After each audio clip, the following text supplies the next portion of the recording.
तर हे बघा मित्रांनो, आपण रामफळ कुठेले आहेत हे बघा. एकदम मस्त मस्त आहेत.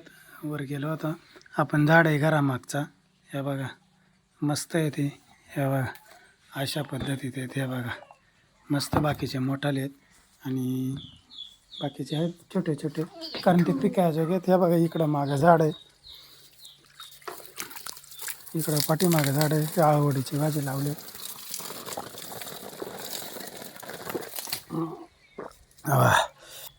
आणि मस्तपैकी ह्या बा गुलाबाला मस्त फुलं आले. तेव्हा सकाळी एक तोडला इडला कळे आल्या. त्या बाकडे मस्त काळजी घेतली तर आहे.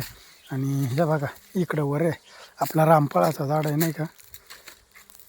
हे बघा इकडं वर आहे. हे बघा मस्त रामफळ आले बघा.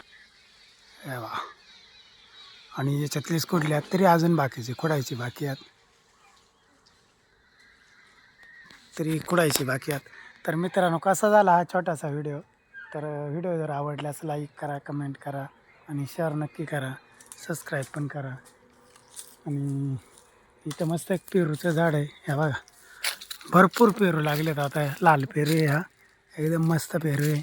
इकडून हे बघा आंब्याला पण भरपूर वार आला आहे. आणि या आंब्याला नाही का आंबे पण भरपूर येते ते, म्हणजे ह्या वर्षी फुल आलं आहे. हे बघा